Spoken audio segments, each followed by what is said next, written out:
Good evening. My name is AJ Beulah, and I'm a second-year student at Case Western Reserve University School of Law, where I serve as president of its Jewish Law Student Association. I'm also a new student trustee of the board at the Cleveland Hillel Foundation. On behalf of your host, the students, board, and staff that comprise Cleveland Hillel, I want to welcome everyone and thank you for attending tonight. Cleveland Hillel Foundation serves more than 2,500 undergraduate, graduate, and professional students studying on 12 campuses during the academic year. Cleveland Hillel maintains a vibrant Jewish community for Case Western Reserve University, Cleveland State University, and Oberlin College. We also serve students at 9 other campuses in Metro Cleveland. Cleveland Hillel is unique amongst Hillels, as our mission includes strengthening Jewish Cleveland by encouraging Jewish young adults to settle in Cleveland. We are accomplishing this through 2 initiatives. Undergraduates that are based here in the summer are served by the Summer Internship Program that provides paid internships in Cleveland for selected interns. This program also provides seminars to show off living in Cleveland and social programs for all Jewish undergraduates home for the summer. Our newest initiative, called Jakely, plans fun and exciting social events for Jewish 21 to 29-year-olds studying and working here all year round. I have experienced firsthand, as a law student and as a 20-something, the impact that Cleveland Hillel has in enhancing the Jewish identity and Jewish connections for Jewish young adults studying or living in Cleveland. To learn more about Cleveland Hillel, please visit our website, or at the end of the event, please go to the information table and take materials, and be sure to fill in a contact information card. Cleveland Hillel cultivates Jewish student life on campus and in the community. Cleveland Hillel is uniquely positioned to bring together many co-sponsors and community partners who provided the support to make tonight's program possible. We are very grateful for the generosity of our sponsors. I want to acknowledge the sponsors and their representatives in attendance. Please wait until I acknowledge everyone, and then join me in thanking them with our applause.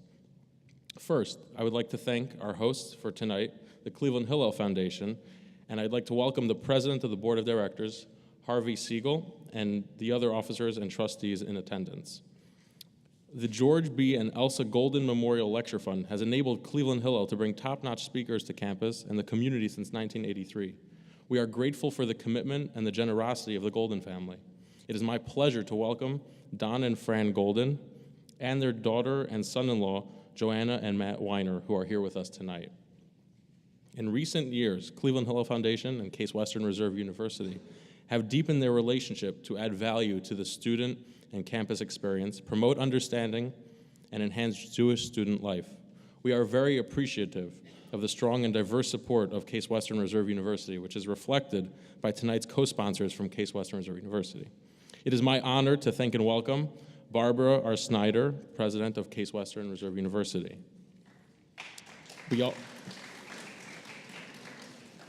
We also would like to thank the Office of the Provost, the College of Arts and Sciences, which is represented here tonight by Cyrus Taylor, the School of Law, the al-Omari Center, International Center for Ethics and Excellence, represented by Shannon French, the Center for Policy Studies, the Office of Student Affairs, represented by Glenn Nichols, the Jewish Student Group, which is represented by Ilya Aliyarov and Dina Balk, and the Jewish Law Students Association.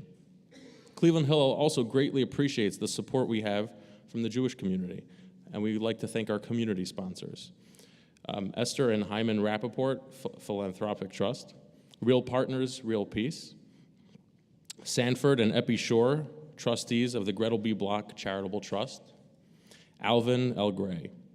We also appreciate the significant help we received from our community partners, Warren Wolfson, chair of the Community Relations Committee of the Jewish Federation of Cleveland, and in addition, the Anti-Defamation League and the American Jewish Committee.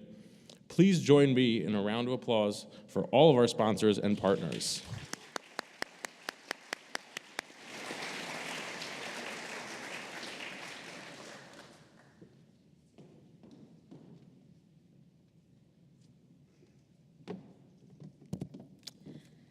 Hello, my name is Margo Airman, and I am a sophomore here at Case Western Reserve University.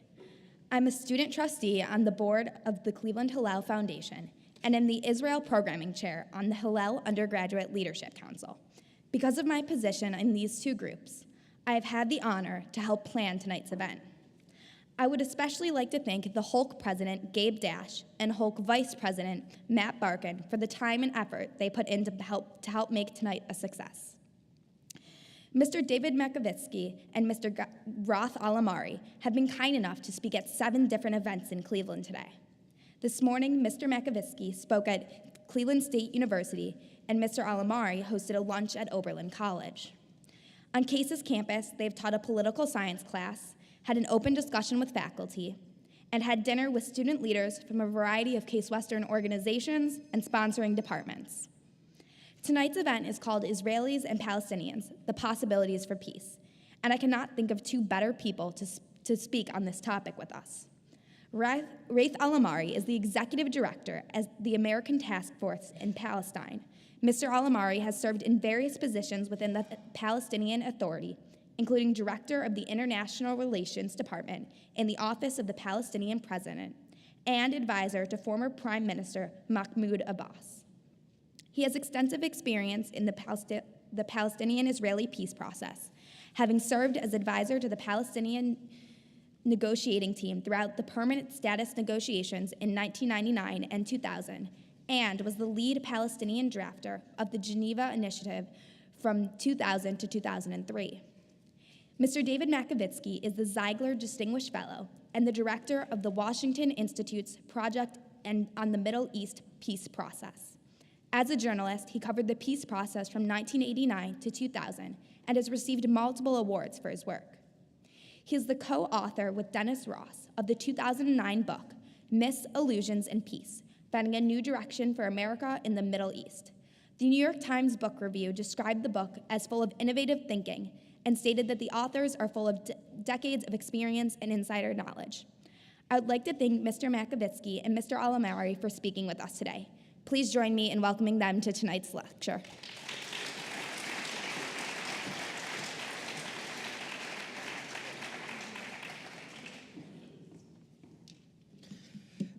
Thank you very much. I would like to start by thanking the co-sponsors, and particularly Gary Coleman and the Hillel staff for bringing us here, for bearing with us and our delayed response to emails and everything. I'm so delighted to be here, so delighted to see all of you, particularly the students. I understand this is in the middle of the week, there are exams, and I'm honored to have this group, and I'm pleased to be able to go out of Washington and actually get a perspective meeting real people as opposed to the bubble that is the Beltway. Now, obviously, if we want to talk about Palestinian-Israeli peace today, we cannot talk about it without talking about what's happening in the UN. If I were a professor, I would take this whole build-up to the UN and teach it as a case of how not to conduct diplomacy. This is a case where we have seen all the players, I believe, taking steps that have led us ultimately to what could have been a major crisis that I think now is averted or at least delayed. But to start with, the Palestinians chose to go to the UN as an expression of frustration. Among Palestinians, be it the public or the politicians, there's a sense that after years of negotiation, things have not moved forward, settlements continue to expand. There was a sense of lack of hope, a frustration. Add to that the Arab Spring, the sense of pressure and the need to be seen as doing something. The Palestinians have decided to go for a move in the UN to bring back the issue to the highlights. Now, if you know that in both Arabic and Hebrew, there's no word for strategy, you could guess that the Palestinians, when they made that decision, have not really examined the ramifications, the full ramifications. And soon into the process, they realized that it's not as easy as it sounds, and there are some potential problems. So they were stuck within their rhetoric. They had felt that they had no choice but to move with what was, as I said, a risky move for them. On the Israeli side, I felt Israel, again, not atypically, panicked, immediately started taking a very hard line position, refused to engage this, and immediately created a sense of a political collision or diplomatic collision. The US, on its part, rather than take the usual US role, which is to lead a process of trying to bring the sides to a compromise, took a position early on of opposing anything that will happen in the UN, and as such, lost the ability to lead a process of transforming the UN bid from something that's confrontational to something that is cooperative.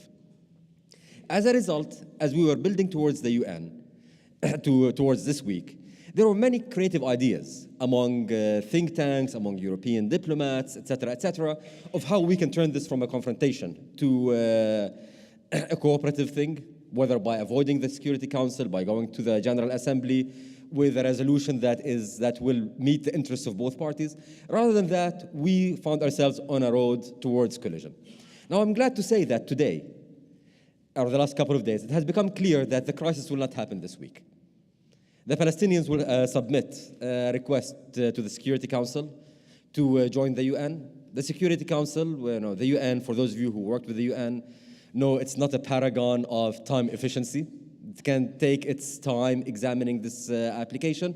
We're looking at least weeks, if not months, until this thing comes again before the Security Council. So now we have bought enough time for diplomacy to try to avert a confrontation and maybe do some of the things that we missed in the build-up. And particularly, I can see two ways in which we can turn this from a crisis into an advantage.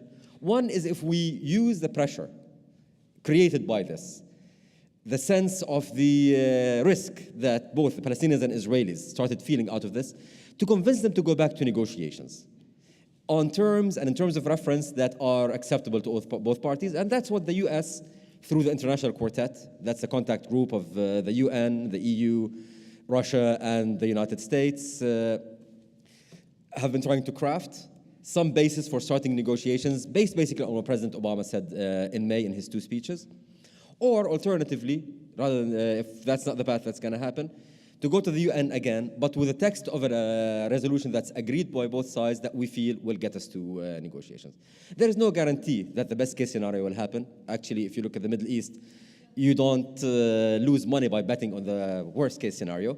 But nevertheless, I think diplomacy has been given another chance to move on. But no matter what happens in the UN, no matter how this plays out, be it on Friday when Abbas gives his speech, being in a couple of months' time, as far as I'm concerned, one thing remains true. When the dust settles, one truth remains. And this truth is that the two-state solution is in the interest of both parties, Palestinians, Israelis, and the wider international community, including our country here, the United States. So as diplomats continue to do what diplomats and politicians do best, which is grandstand and pander and shout and do what they do, it's important for us, the people who are one step removed, be it the research community or be it the political community in this country, in the United States, to identify the basic building blocks for a two-state solution and to ensure that these building blocks are not harmed in the heat of the moment. One thing that you can know for a fact, that after the diplomatic showdown in this week, you will hear statements from Palestinian and Israeli officials, each competing who's going to be more hardline vis-a-vis the other side. I personally can live with that. I've been doing this business for quite a while now. I've seen many crises, and I've seen that after every crisis, we end up realizing that there's only one way forward: to sit together, negotiate, and move towards peace. One thing that can always, though, derail this process is violence. So the first priority, as far as I'm concerned, as we look at this, is to ensure that the rhetoric and diplomatic wrangling that we will see does not translate into degeneration on the ground of violence and confrontations. Now, I don't believe that either the Palestinians or the Israelis are interested in violence. I've actually talked to both Palestinian and Israeli politicians at various levels, and I believe they're not interested in confrontations. But when emotions are high, when people are mobilized, when there is potential for friction on many levels, all it takes is a nervous soldier, an angry settler, a mischievous Hamas person, an overzealous Fatah person. All it takes is someone to shoot, and things can degenerate. So it's important to ensure that, first of all, we minimize friction, and secondly, if that happens, to ensure that incidents do not turn into crises. Now, luckily, we have today the foundations for doing exactly that. Over the last couple of years, the Palestinian Authority under Prime Minister Fayyad, with very, very active support by the United States through fantastic three-star general, Keith Dayton, have started working on developing the Palestinian security sector in a way that's different from what we had in the 90s, on very rational, clear terms with clear chains of command, clear civilian oversight, et cetera, et cetera. As a result of this, a cooperative relationship between the Palestinian and Israeli security forces has developed, whereby today, I wouldn't exaggerate if I were to say that the IDF has become the biggest lobbyist for the Palestinians in the Israeli establishment. Sounds counterintuitive, but there is a degree of trust between the two security sectors that has enabled us now to start talking about preventive as well as responsive measures in case of violence. I'm not afraid. I'm not concerned that the security people are gonna stop talking. What I'm afraid is that the politicians, as they grandstand, will try to touch this, will break this relationship. I know, again, from talking to Palestinian and Israeli security officials, they want to talk, they're afraid from their political echelons. Here, it becomes our job in this country, the United States, to go to the parties and say, do not touch this one. This is essential. If there is a breakdown into violence, then we go back to where we were, 10 years ago with the Intifada, where no one can talk, and we go to a backslide. However, even if violence does not happen, even if we pass this highly charged moment, the fact remains that we need a two-state solution. And another fact remains, as far as I'm concerned, that as much as we know what a two-state solution would look like in its general contours, the political realities in Palestine, Israel, and in this country is not conducive to reaching the breakthrough that we need to get the big peace deal. I will not depress you with the details of the dysfunction of the Israeli and Palestinian political system. It's enough to say that I don't believe that a peace deal can be reached without American leadership, presidential leadership, or at least an empowered Secretary of State. And in an election year and in a tough election season, I don't see the president being particularly busy and involved in this one. So I just don't see the peace deal happening over the next year. Now, another fact that I have learned working the Middle East, working the Arab-Israeli conflict, is that there is no status quo. You either move forward or you slide backward. If you do not show progress, then someone is going to pounce, usually not kind of, kumbaya singing hippies, but rather very malicious elements will come to fill the void and the vacuum that's caused by the lack of progress. So if we accept that we are not going to get, or we're not likely to get, a peace deal over the next year and a half, I'm not saying that we shouldn't negotiate. Negotiations are important to maintain lines of contact, to mature issues, to create trust. But if we believe that we're not going to get a peace deal over the next, in the medium term, it's important to start looking for progress elsewhere. We have those of us who believe in moderation, who believe in diplomacy as a way of resolving conflict. We have to show a change and a development. We have to show progress. And again, we are fortunate to have at least the raw material to do that. And again, I will go to the last couple of years when the Palestinian Prime Minister Salam Fayyad, under President Abbas, has been working on fairly novel approach in Palestinian politics. Palestinian politicians like to talk about big issues, peace deals and diplomacy and what the Israelis did to us and what the Americans did to us. We had a new Palestinian prime minister who said, actually, I'm a boring guy. My job is to do boring things. I'm going to start working on building government, improving government, removing corruption, dealing with enhancing efficiency, putting the infrastructure for a developed economy. Things have started moving. Palestinians have started feeling that there is some hope. Equally, Israelis have started looking at Palestine and saying, there's something new happening. There are people we can do business with. This is something that has been highly unheralded. You know, you hear something by Tom Friedman here, a little article there, but by and large, we have always focused on the high diplomacy, and we have not focused on this development on the ground. This is the nature of the conflict. This is the time, I believe, to start ensuring that no matter what happens diplomatically, and no matter what posturing and what positioning we're going to be seeing over the next months, let us start looking for progress where progress is possible. These developments on the ground are an American interest, an Israeli interest, as well as a Palestinian interest. And there is support for developing these, and you see the support coming from, again, the IDF, coming from various ministers of the Israeli cabinet, definitely coming from the Palestinian public. So we have a place to actually, as again, we wait for the right political moment for a deal to start moving on the ground, to create a sense of progress. Now, this is not to say that the conflict will be resolved by good governance or by economic development. It will not. This is a political conflict that can only be resolved by a peace deal that answers all of the outstanding issues. But again, to quote David Makovsky here, or to plagiarize from him, in the Middle East, if it's all or nothing, it is nothing. And at a time when you cannot expect to get all, it will be irresponsible of us to give up and to actually not look for progress elsewhere, especially when it exists.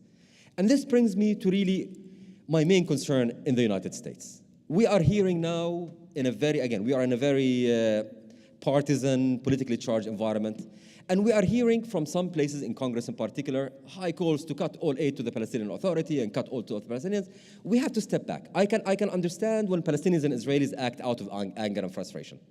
That's the nature of two peoples in conflict. I do not understand when we in this country, who are supposed to be the responsible adult in this relationship, that we also start acting on conflict, on emotion. So I would urge all of us to start thinking, if we are going to cut off funding, if we are going to cut off things, who's going to win, who's going to lose, how is this going to help us? These are the kind of questions that I believe are right now most important. Again, diplomats and crises are part and parcel of the peace process. We have something that's built, it's a pity to tear it down. This is my bit on policy. I want to leave you, though, with a couple of personal comments. Why am I here?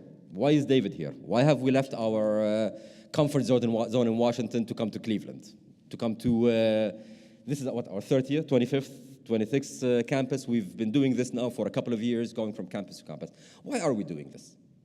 We are doing this because we in Washington, we, the boring policy analysts who come from the kind of conservative establishment, have got to a point when we discuss this issue as a pro-Israel person, as a pro-Palestine person, we have come to realize that differences are not that far. And when we disagree, we do not look at differences as an excuse to run away and go hunker back in our little camps. We look at differences as problems to be overcome. We all have a common interest, a two-state solution. If we have a common interest and a common goal, then differences should be ways of moving forward.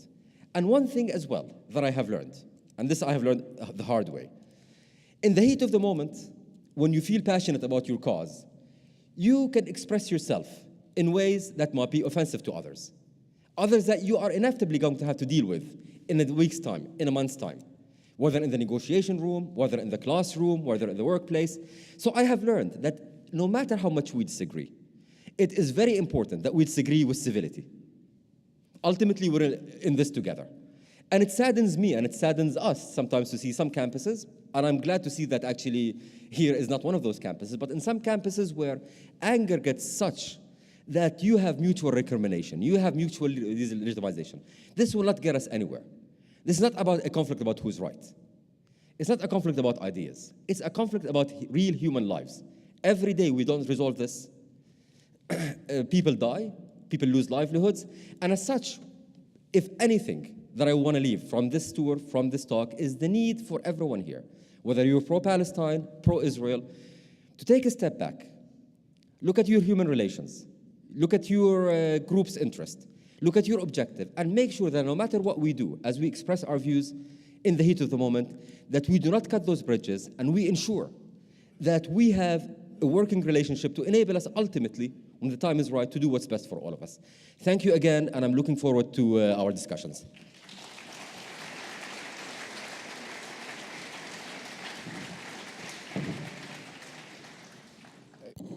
Thank you all. It's good to see friendly faces. Thank you to Hillel, to Gary, to everyone who made this evening possible, the president of the university who's here. We're honored to be here with you. Maybe I'll just start on that point that Raith left off on, which is why we do this. Because it's counterintuitive to us. We think of campuses as always wanting to be ahead of the curve. And we're mystified on there's one issue that we feel, and we're not talking about this campus in particular, we're just coming here today, but other campuses we visited, that they're 20 years behind. They're pointing fingers with recrimination. They're not aware that people in the Middle East are dealing with each other, Palestinians and Israelis. So if they are talking to each other on the ground, these security officials in the Mideast, why shouldn't Jewish Americans, Muslim Americans talk to each other in the Midwest? It's an insanity that these differences would somehow inflame a campus, overwhelm it, and if we're doing this together and going across the country, we're going to Berkeley and Stanford in 10 days' time, that these differences tear campuses apart. And we think you could disagree without being disagreeable. You could have your policy differences, but let's not import that insanity at a time that these people are talking to each other on the ground. And certainly in Washington, in the policy community, there's just a lot of communication. So it shouldn't be like in World War II, like these mountains where someone has to tell the Japanese soldier, the war is over, and time to come out. We think that the campuses need to be what their mission is, which is a place for reasoned discourse, for opening up new experiences and different forms of communication. So if you take away one message, you forget everything we've said here this evening. I hope you remember that one point, that the two of us, we may have our policy disagreements, but we're friends, we have mutual respect. And I think that's more the future than some of the things that we've seen on different campuses in this country. So that's our plea, that's why we're here. Now to the issue at hand, the UN, that's certainly the issue du jour, and what comes after that. There's been an incredible buildup, as Ray said, and I think right now it looks like it's going to end in an anticlimax somewhat this week, because you'll have the speeches of Abbas and you have the speeches of Netanyahu on Friday, but the American people who are used to watching the miniseries, they want to see it come to some sort of a crescendo, a vote, something. I don't think we're going to see that. There are three pivot points that, as analysts, we've been looking at for the last few months. Two of them I don't think are going to happen. A third looks like it could happen. But if the trajectory continues, and again, you have to always speak in such caveats because it's the Middle East and things are never linear, and we could be surprised by something tomorrow. But as it looks now, the worst case scenario is not materializing. We feared that this issue would become extremely inflamed. I think that what would have inflamed it would have been a forced showdown in the Security Council right now, a veto that would be played off by demonstrations across the Middle East. By the way, there were some fears in February of a similar scenario that did not materialize, because 2011 is an earthquake of a year for the Middle East, probably one of the most dramatic years since World War I. And this is, people have other things to think about. But it's possible that a veto would have created that sense of inflamed passion on the ground. I don't think it's heading towards that now. I think it's probably heading towards something like weeks and months of this issue being dealt with in committees. And so if that's true, I don't think there's going to be a crescendo. I say that, I think, because it could have been something violent. But, we have to wait and see. Two other pivots to look at would have been, will the Palestinians pivot off the speech on Friday and go to the General Assembly, where the Europeans have been prevailing upon them to have more of an aspirational sort of alternative resolution of elevated non-member status like the Vatican, and as opposed to full status. Israel was nervous about this because it was wondering how the wording would be, because for Israel it's not just about symbolism. No one wants to be churlish. It's a question of would there be something that would elevate the status that could lead Palestinians to start hauling Israeli officials to the International Criminal Court for alleged war crimes for the Intifada, the Gaza war, whatever. And this might sound fanciful to people, but you've had the Justice Minister of the Palestinian side go to the ICC to file an application 2 years ago, and the ICC is waiting for some sort of ruling of the United Nations. According to the State Department, this enhanced status could have provided this sense of standing. And I think this would have been, would have been a shame, because these parties have to sit across the table, resolve their differences, and not engage by what I would call lawfare, which is, litigating this in courtrooms and exacerbating differences. They need to solve their problems, not to exacerbate them.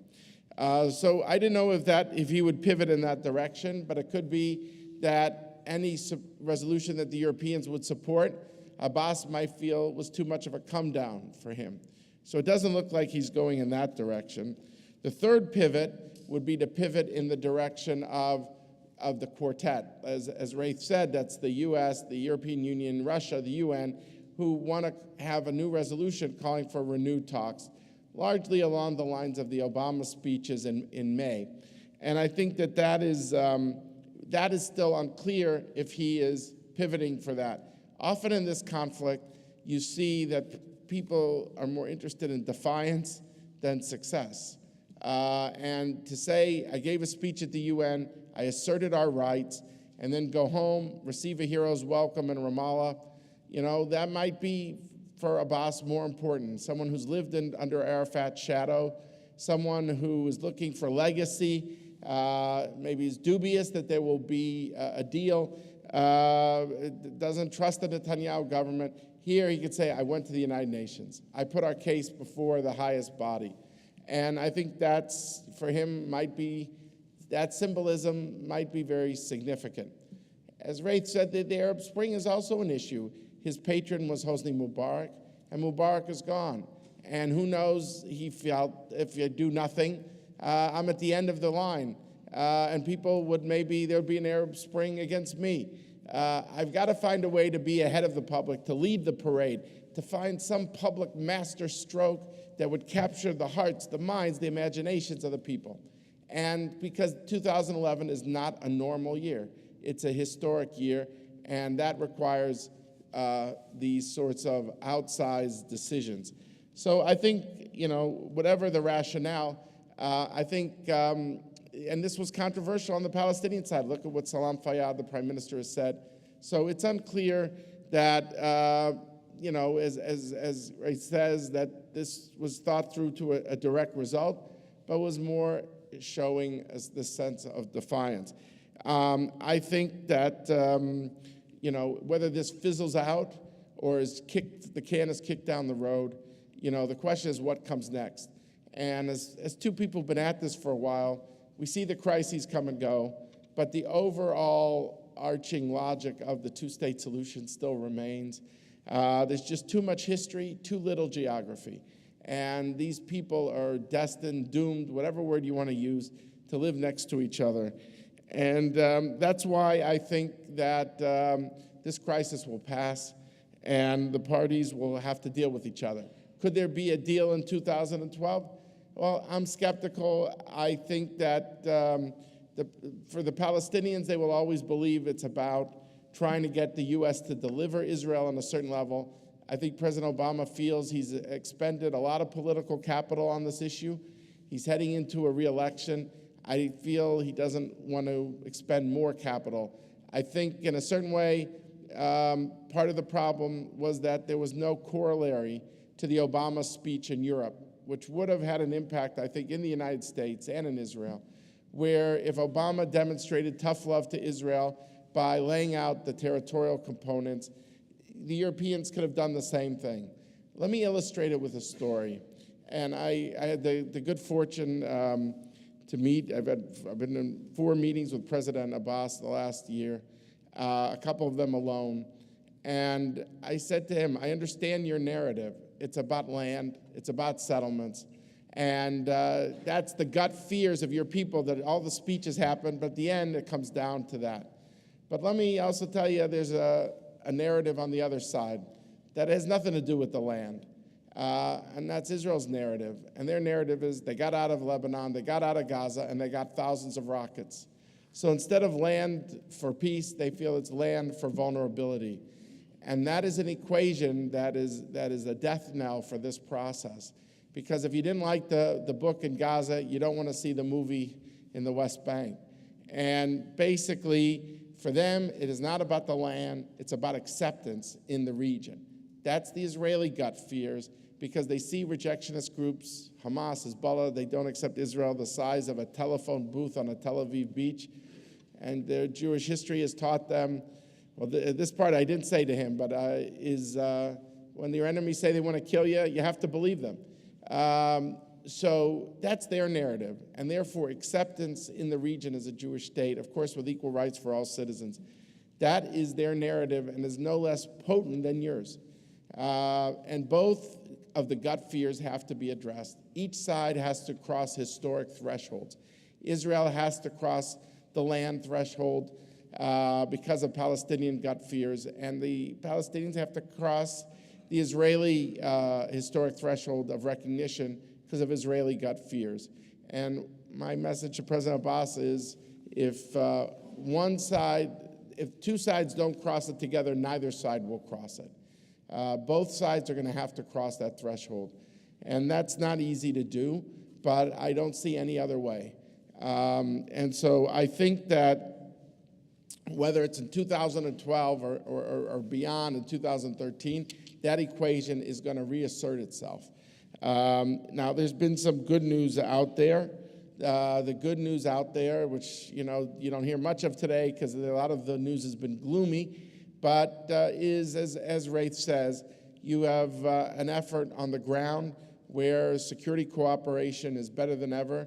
These last 4 years have been a golden age, I would say, of security cooperation. In 2002, 406 Israelis were killed in security and suicide bombs. From 2008 to 2010, one person was killed in 3 years.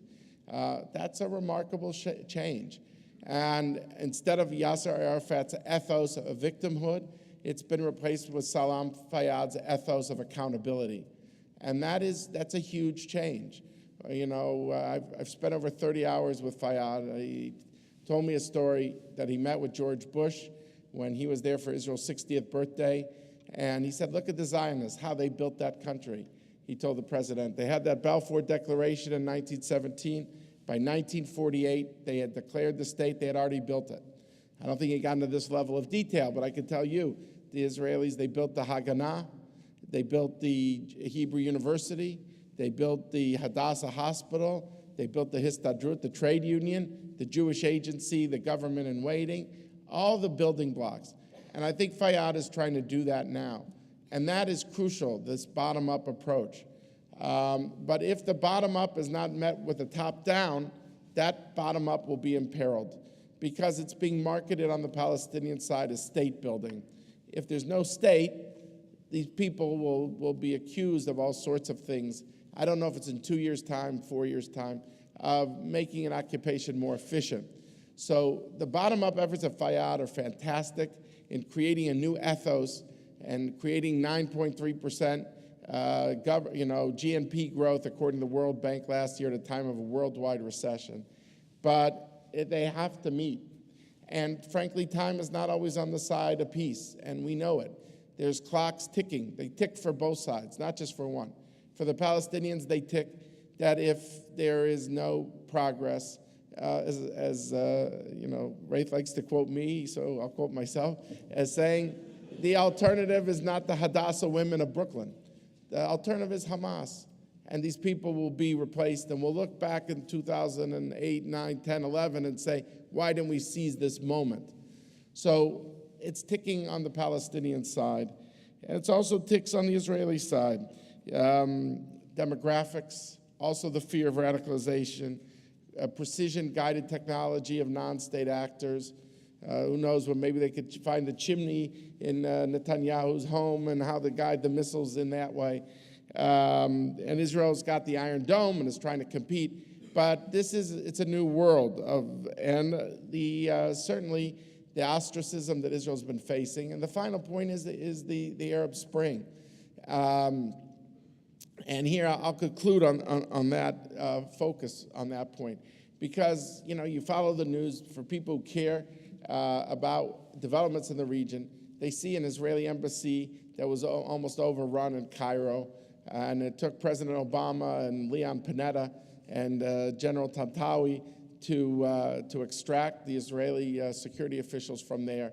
You see in Ankara, the Israeli ambassador is being expelled, and now people on the Arab side might say, "Oh, Israel's on the run. We just could sit and wait."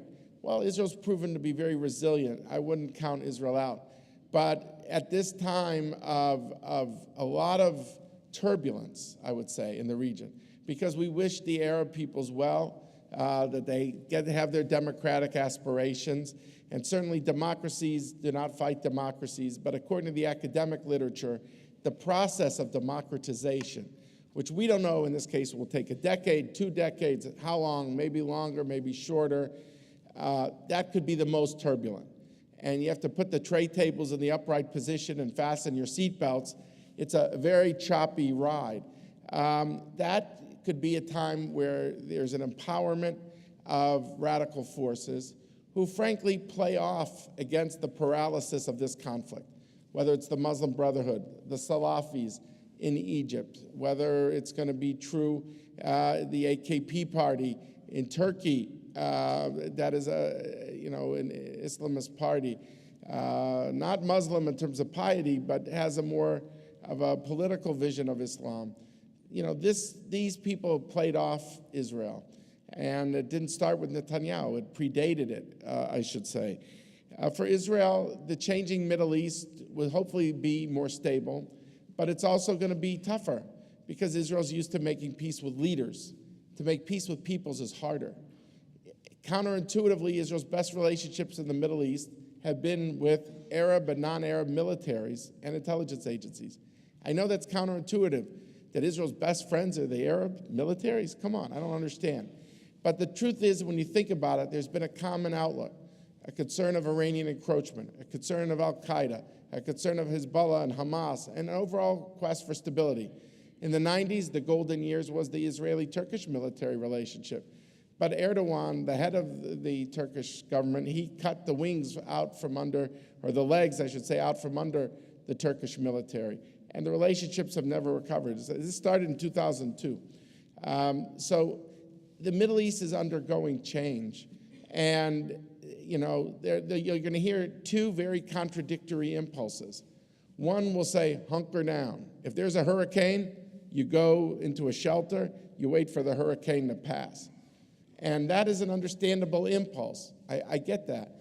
But I also know that we don't know how long this hurricane is going to go on for. It could last for a very long time.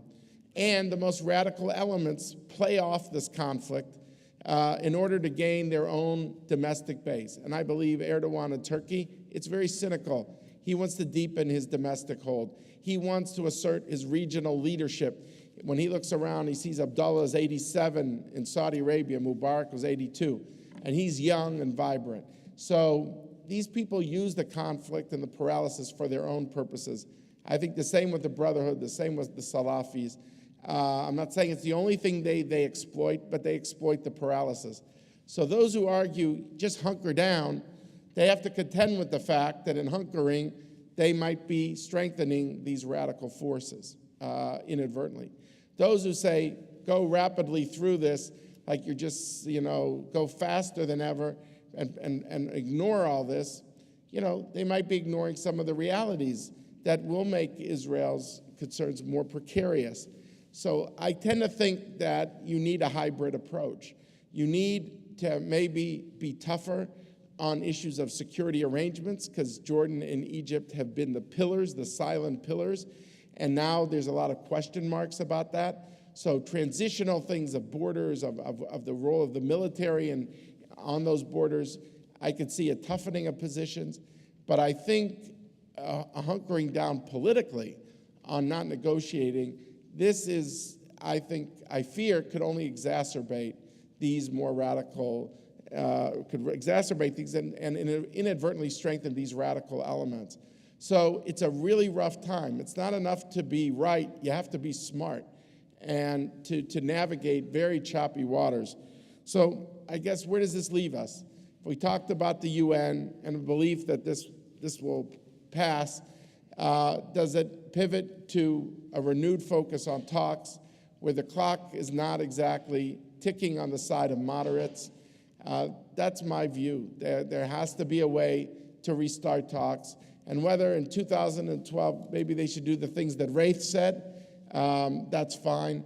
But at the same time, while they're doing that, there needs to be a way to focus on the road forward, because the only people who gain are the radicals.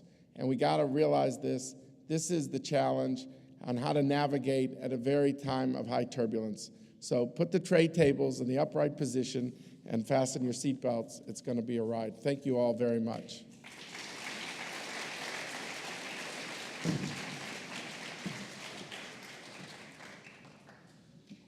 Thank you, Rafe and David. There's about 25 minutes for a Q&A session. If people, there are two microphones. If you want to come up to the microphone and ask questions, that would be best so people could hear. Do you want to get to the microphone? Because that'll be easier. And then what I really request, I mean, you hear this every time there is a session like this, please make your questions brief, no speeches, and once you ask your question, please go and sit down, and the question will be answered. Thank you, and we'll try to get everybody to stand. But we're going to go one microphone, each one, please. Thank you so much. I have a question for Mr. Makovsky. You mentioned the gut fear of Israel as being the sort of acceptance in the region. So it seems like the process between the Palestinians and the Israeli people has to involve the region in order to address those gut fears. If there's a relationship between the Israelis and the Palestinians, but no acceptance from the turbulent surrounding region, it seems like it would be tough to address that gut fear. Okay, we'll do it from here. You have a mic, so you can do it. Look, I have a mic, so I can turn it on. I would say that, look, the Israeli-Palestinian issue is the core. The Arabs are busy with their own problems this time, which might actually provide an opportunity that they are distracted and focused on their own domestic issues, that these Arab Springs did not talk about protests against Israel or the United States. Yes, there's an Arab peace initiative that could emerge as a result, but I think the most important mutual recognition is between Israel and the Palestinians themselves. I tend to believe that will resonate. It'll be harder for the Arabs to be more kind of Catholic than the Pope, and I think the Palestinians are very much arbiters on this. So if they get the Arab Peace Initiative as a result of this, fine. I'm not counting on the Arabs because I tend to think that they tend to always have their own constraints, and if they come through, terrific. But I think what Abbas says and what Netanyahu says, that's the core. And Israel has to live with the Palestinians ultimately. So that's the most important thing. If they get everything else, it's gravy. But that's the core. Okay, please, no, back one, please. The impediment, it seems to me, for peace is largely, as I read about it, the culture of hate among the Arab population, which, as I read about it, has been fostered and facilitated by both Hamas and the PLO. And I would appreciate hearing each of you speak to that point, whether there's a culture of hate and what it reflects. This is an issue that we often hear about. Is this working? Is the issue of incitement, the issue of what is there in textbooks and in TV and what have you. And there was definitely a major problem in this issue in the early to mid-90s. Systematic efforts have been put in place to try to change curricula to ensure that certain TV programs are off the air, that imams who have particularly problematic points of view are moved out. Problems persist. There are still problems, less now than they were before, and ultimately I think whenever they occur, it's right that we point them out and try to eradicate them. But the whole incitement issue, as far as I'm concerned, is one among many metrics that we can look at in terms of how do we gauge progress. I'm not willing, this is a complex conflict. and there are issues and problems coming on all sides. It's easy to point out one thing and say, okay, this is where the Israelis got it wrong and therefore they do not want peace, and this is where the Palestinians got it wrong where they don't want peace. At the end of the day, it's not how it works. It's a complicated conflict. You take all the factors, you try to positively move on all of them, point out where things go wrong and try to fix that, but at the same time, progress is essential. And I don't believe there is a culture of hate. There is definitely a conflict. With a conflict, you have people, emotions running high. But ultimately, at a deep level, I think the Palestinians and Israelis, ironically, are more comfortable together than, say, the Jordanians and the Israelis, or the Saudis and the Israelis, because there is a one-to-one human interaction. At the end of the day, there's a humanization of the relations. And as such, yes, I agree with you, incitement is a problem, but it's not the only problem. It's one of many problems that have to be addressed, and we have to be vigorous with all of these issues. I would say, look, on the elite level, there is a familiarization, not as well as it was in the 90s, where the negotiators were really personally friendly. Here, you have day-to-day coordination more on the security side than on the political inner circles, and that does concern me. But I feel on the mass level, there is a problem, and people should be vigilant about it, because these attitudes do shape how the environment. But I will say, to this point, that there are many metrics is also accurate. You know, you have 1,300 mosques in the West Bank. A lot of these mosques were used during the Intifada and Arafat's time to tell people to go exhort them to engage in suicide attacks. They've now rooted out those people. There's now talking points for sermons. You can't just give a sermon anymore. You have to have that vetted, essentially, because they do not want the imams to be, spewing hatred in a way that would exhort people to engage in suicide bombs. My understanding is they vetted out 1,100 teachers out of 28,000 in the West Bank who they suspected of purveying things, hatred on behalf of Hamas. Now you could say, yeah, but that was done for self-interest because they have a war with Hamas. Yes, but I tend to think if people do things for self-interest, it's the most likely reason it will be sustainable over time. So I do think there's been progress. We just don't hear about it. The Palestinians don't trumpet it because it's politically ultra-sensitive, because it means engaging in actions against their own people. Israelis don't trumpet it because they don't want to embarrass the Palestinians. But it would be unfair to say whatever was, is, and will be. There's some interesting progress. And I think that you're right to be vigilant about areas, if I'm like looking at your question, about areas of media incitement and things like that in the school books, and we should focus on that. But we shouldn't ignore that there's been progress in these other areas, and to me, that's crucial. Next question, please. This is directed to both of you gentlemen. There's one subject which neither one of you addressed to any great extent. Since the civil war in Gaza in 2006, Hamas has had control of that area and about 1 million Arabs. So you do not have a well-defined future Palestinian state with these two forces, Hamas having the military ability to prevent another revolution. How do you feel that fits into any future peace negotiations where you have one group whose overt goal is to destroy Israel and not to talk with them?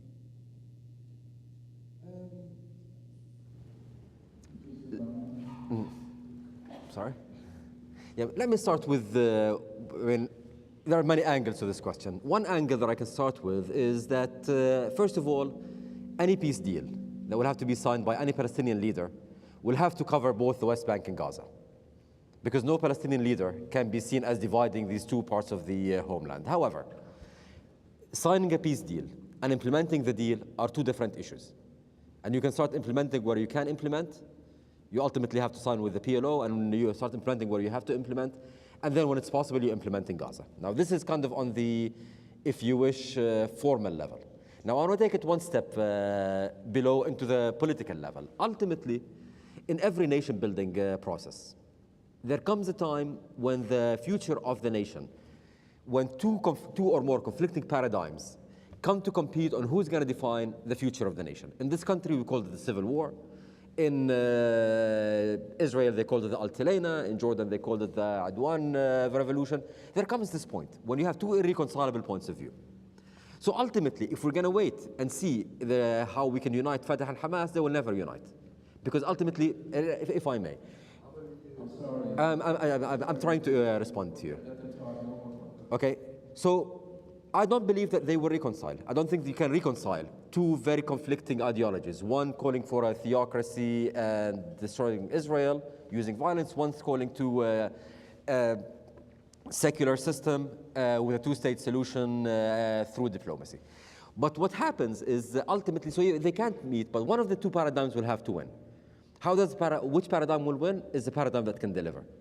If those who are calling for, who have invested in diplomacy and peaceful means can show that this produces results, it becomes very difficult for Hamas to sustain its message. At the end of the day, I would love to see the campaign that Hamas is going to wage against creating a Palestinian state.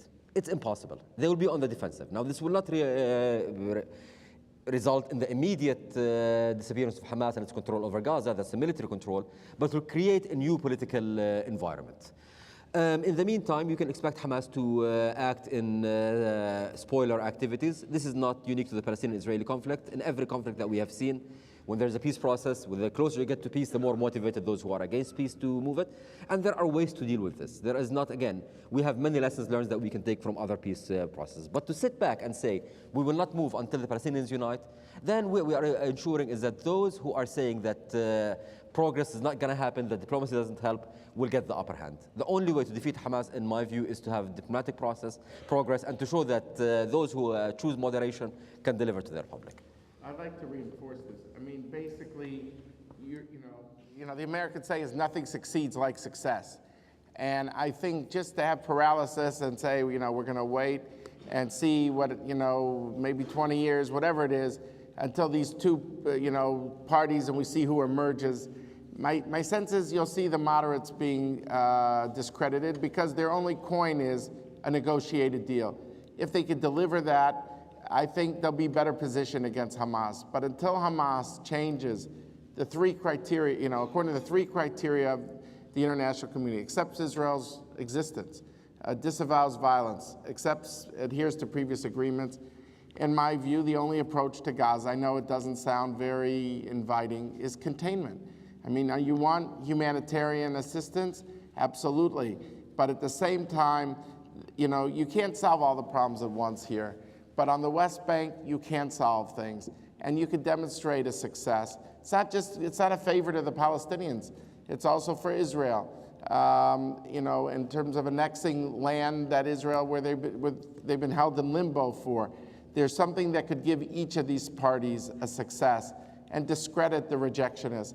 But I feel if we just say we're going to be paralyzed until this plays itself out, the net effect is that it's the moderates who will be discredited. So Israel has a way of shaping, that outcome. It can't eliminate Hamas. But like I said before about Jewish history, I think when your enemies say they want to kill you, you have to believe them. And so long as they take the approach they do, there has to be a level of containment, again, with humanitarian assistance. I have no magic solution at Gaza. But I know that if there's paralysis, that there's a greater chance that Gaza would replicate itself. I guess if I had to summarize the position, it would be this. If I saw 60% of the people I could work with, and 40% of the people I can't, I would rather say I have an interest in working with those 60%, because if I don't work with them, I'll have 100% of the people against me. So I think that, as Ray said, they have irreconcilable visions right now, and that means Israel can't work with Hamas, but I do think there's a way of working with the PA. Thank you. Next question, please. When I went to Gaza in 2009, March after Operation Cast Lead, I found weapons casings that said "Made in the USA," and we wonder why there's animosity towards the West and the special relationship of U.S.-Israel. there's savagery on both sides. There's extreme savagery when it comes from a fourth largest superpower in the world, Israel, and attacking Gaza. And we know there's savagery coming out of Gaza. We know this as well. But there's a vast difference. If we could provide security for Israel, here's my question. If we provide justice to Palestine, justice means Israel following international law, stopping the settlements, taking down the wall, going back to 67 borders, this type of justice. You know, we sound like we're talking about the savages of the West when we did Westward Ho. You're talking about the radicals. I felt like we were back at a town hall meeting. I'm done. But anyway, justice for Palestine, security for Israel. How's that? Wow. You want to start? I mean, mine. Go ahead. No, go ahead. No, I mean, look, what we're trying to talk, sir, is about solutions that try to deal with each other's core concerns. Like I said, the historic thresholds, understanding that the core gut fears of the Palestinian side is about land, and the gut fears of Israel is about acceptance. Our belief is that on the issue of the territorial situation and this idea of recognition, there's a way of dealing with each other's gut concerns and trying to provide a solution based on dignity for both sides. If you don't have dignity for both sides, by definition, it isn't going to work. And you know, here now I'm going to quote Rafe.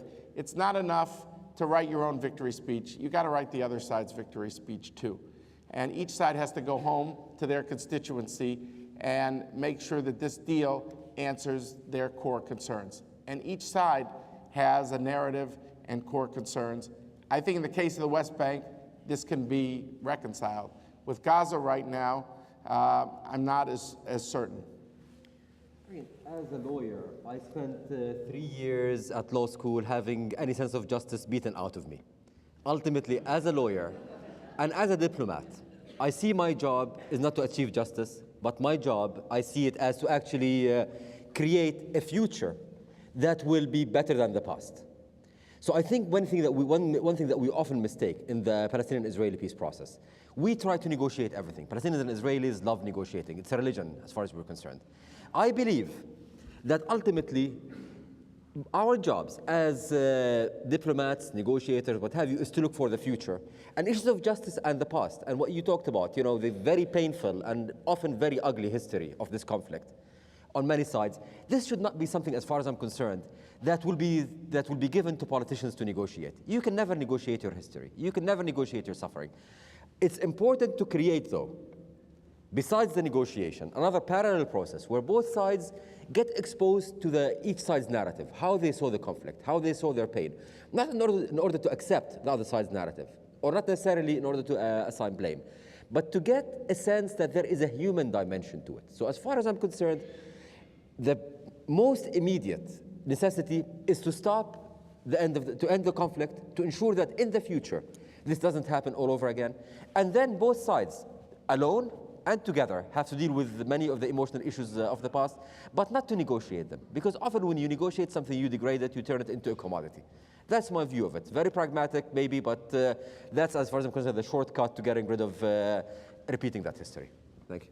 Next question, please. When I was in Jenin in 1997, I remember having a conversation with the governor there, saying to him, your people's aspirations are so similar to Israel's, and nation building was tangible. So for you to talk about that is really very encouraging. What I want to ask is, does Resolution 181, which was passed November 29th, 1947, calling for the establishment of a Jewish state and an Arab state on that land, is that a possible framework for something new, for a jolt, to go back to really the resolution that created the situation we find ourselves in?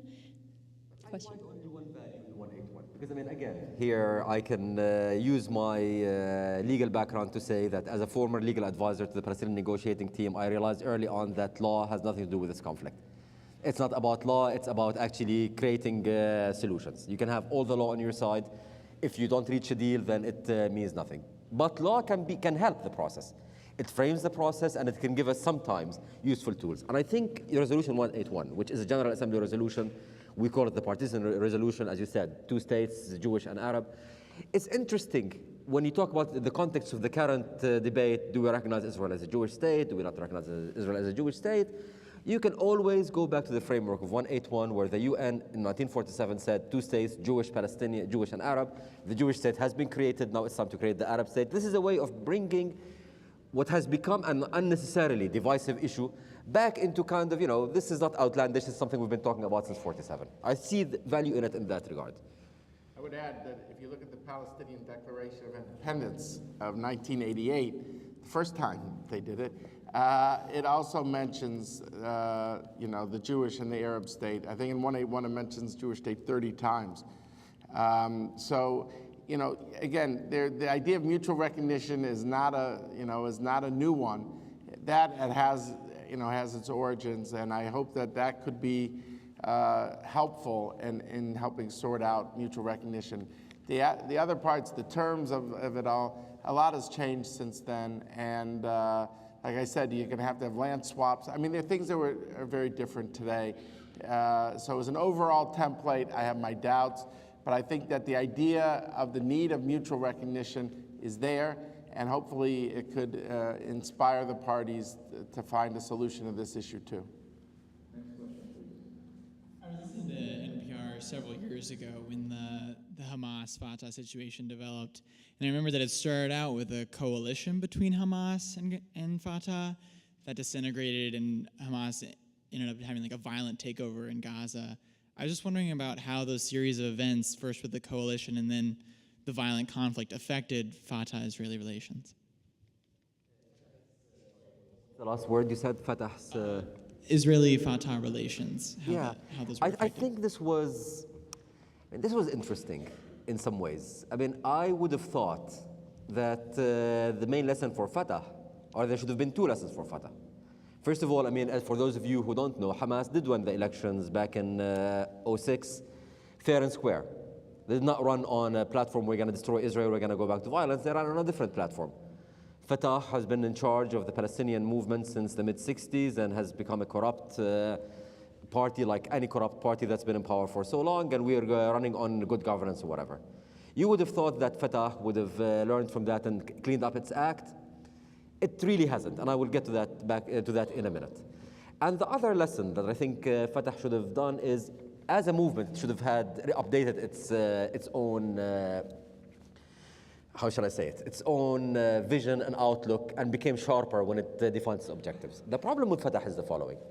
Fatah is an organization that was created, I think it was created in the late 50s, with a very, I think, worthwhile objective, which is to take Palestinian issue away from the Arabs who've been trying to manipulate it into Palestinian hands and to make it into a national liberation movement. But the way it developed, because it had one leader for decades, is that Arafat, President Arafat, who has many things to commend him, but also many shortcomings in his early and later life, has created an organization around his own image, like his own image. When he died, he left it a very fragmented organization, an organization that has lost direction. Abbas so far has been trying to contain it, has failed to contain it. There is an ongoing fragmentation in the organization. And that's where I see, again, the emergence of someone like Fayyad, who can go to the Fatah constituency, which is a secular nationalist constituency, and say, I, working with the Fatah establishment, can give you a new and clear direction. A direction of moving away from a sense of victimhood, a sense of self-empowerment, away from corruption, all of these kind of things.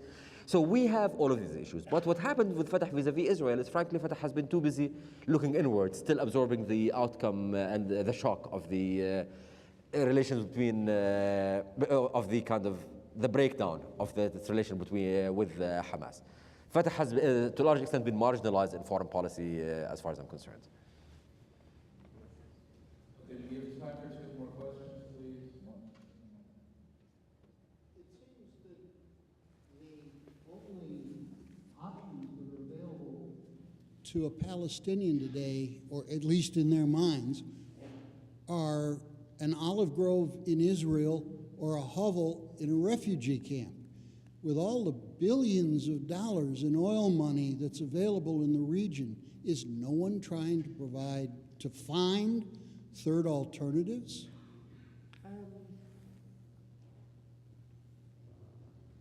Okay, again, this is one of the questions that kind of has many angles. Let me start with one angle. I don't think it's that as we reach a peace deal, I think it's very important to know that we have to separate between aspirations, or rather not aspiration, emotional attachments, and realities. Meaning, at the end of the day, in any peace deal, we know that Palestinian refugees will have the right of return to the Palestinian state, not to their previous homes in Israel, and will have other options, including staying where they are, repatriation to a third country. There are a number of options laid out by President Clinton. But I do believe that any peace deal as well will not remove the Palestinian attachment to Jaffa and Haifa and Akko, and rightly so. It will always be part of the Palestinian narrative, just like Hebron and Beth El and Jericho will be part of the Jewish narrative, and no one expects that to move. So I think we need to separate between the two. But ultimately, a solution to the refugee issue will have to be done in a way that takes account of the reality that Israel was created for only one reason. That's to be the homeland of the Jewish people, and no state is going to write off its own death warrant. What's going to happen in the interim is a different, I think this is what part of your question was, is today, should they continue living in what I can only call subhuman conditions, say in Lebanon in particular, possibly in Syria now it's becoming problematic. That's a political question, and this is one of the issues that I feel the Palestinian cause has been manipulated by some of the Arab governments. If you look at Jordan, for example, Jordan, Palestinian refugees have been given Jordanian citizenship, and actually refugee camps, if you make it in life as a refugee, you can easily move out to Amman, and often what happens is Transjordanians who have not made it move to the refugee camps because living is cheaper. So Jordan is an example where you have the possibility of social movement, and as such, I think they dealt with it smartly. In places like Lebanon, and particularly even Syria is even more jarring in my view, refugees has been used as human bargaining cards. It is tragic, beyond tragic, when a month or so ago, the Syrian Navy started shelling Palestinian refugee camps in Latakia as they're trying to clear off that area for a possible escape for the Assad regime to the coastal regions.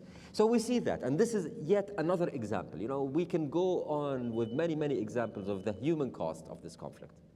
And that's why I find myself, again, in response to the gentleman who asked before, is it justice or is it solutions? I look at solutions. Justice is not something I can negotiate. Justice is not something that is the purview of diplomacy and it is solutions. It's making sure that in the future, no refugee will be there as a tool for any government in any way, shape, or form. I would add, with all the peace agreements, the one thing that was basically agreed upon was a menu of options on the refugees. There was going to be a super fund of countries to help out if you wanted third-party resettlement, if you want to stay where you live. That was fine. If you want to move to the state of Palestine, Israel didn't object. The issue was not to have any refugee live in squalor. It's got to be very clear. The question is, could they also move to Israel? And I think that, as Raith said, the character is important. Sari Nusseibeh, leading Palestinian intellectual, basically said the Israelis would be suicidal to let these people back. Now there's a state of Palestine, and that's what you want to build up. Why are we doing this two-state solution? In no small part, so the refugees could come home to the state of Palestine. And so I think when there's a deal, the money on the refugee issue is not going to be an issue. It's not controversial. There are controversial issues, but that part of it isn't one of it. The controversy is over the part I just said before, invoking Nusseibeh.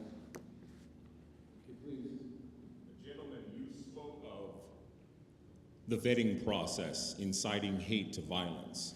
Have the various sides ever thought of cultivating female leadership to an ultimate peace? Was it female? Started. I wish we had.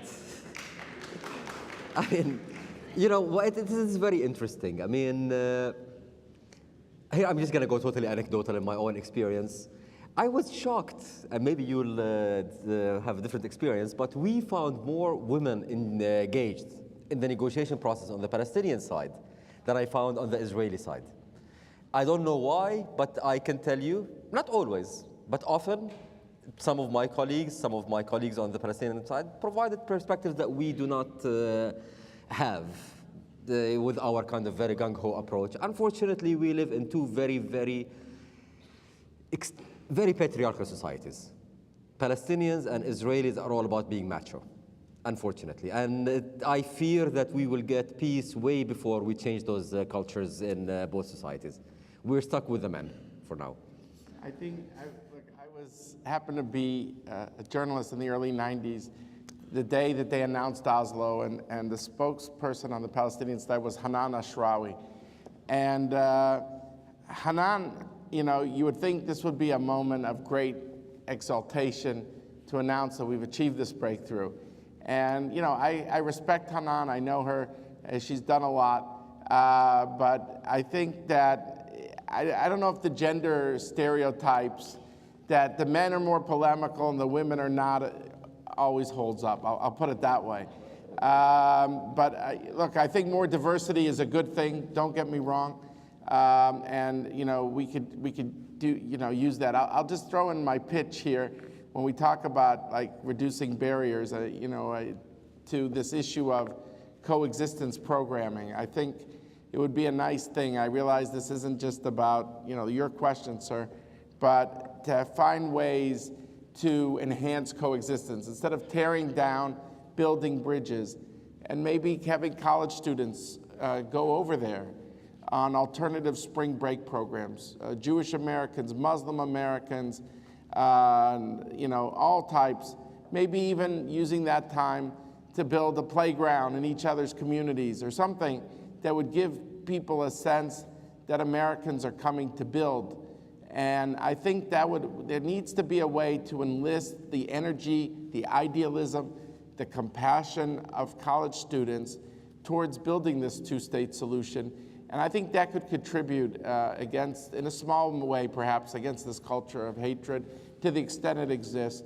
And we should think of that sort of a Peace Corps type of approach, maybe not for years at a time, but even for short times, but somehow to build those bridges and to tear down, barriers of mistrust and hate.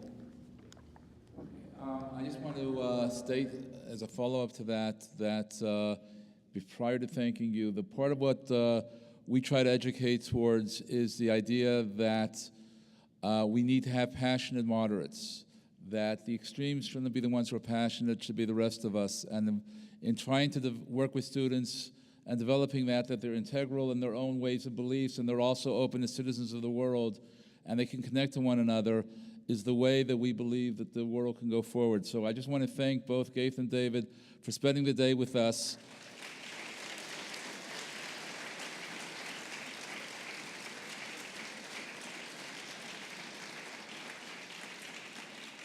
And enforcing that perspective that the way to move forward is by talking with one another, by listening to one another, and by taking action together.